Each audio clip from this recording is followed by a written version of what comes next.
volana amin'ny teny tsotra zany ny agrégation agricole dia fomba fandraharana eo amin'ny sehatry ny fambolena sy fiompianaron-jono izay iarahan'ny tantsaha mitambatra maromaro amin'ny mpandraharaha anankiray izay manana filana amin'ny tsena na amin'ny filana industrial.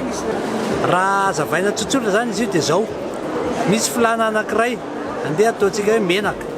Amin'izao fotoana izao dia mbola manafatra menaka tsika. Tanjona zany dia izy ampandraharaha vonona ny anodina menaka dia mitady fampirarahana amin'ny tantsaha izy izay amea ny akora fototra andinana le menaka.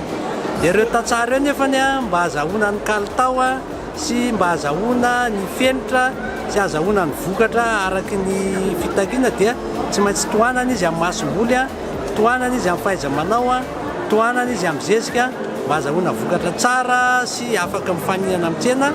Dia izay tohana izay iarahan'ny ministera sy ilay mpandraharaha izay mila an'ilay vokatra.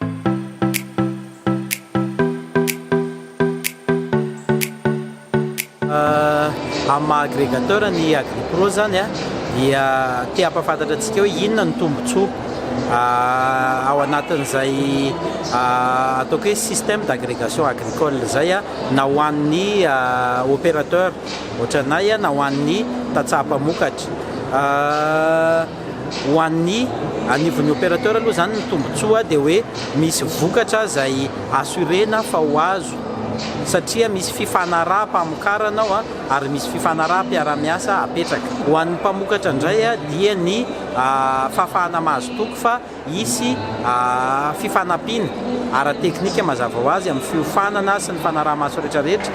Dia avy eo koa fahatelo indrindraindrindra zany ny fahafahana mahazo antoka fa rehefa vokatra ny fambolena ataony na ny fiompiana ataony dia tonga dia misy mividy avy hatrany ary amin'ny vidiny izay efa ny fanarahana sy ny fametrahana hatraty am-boalohany.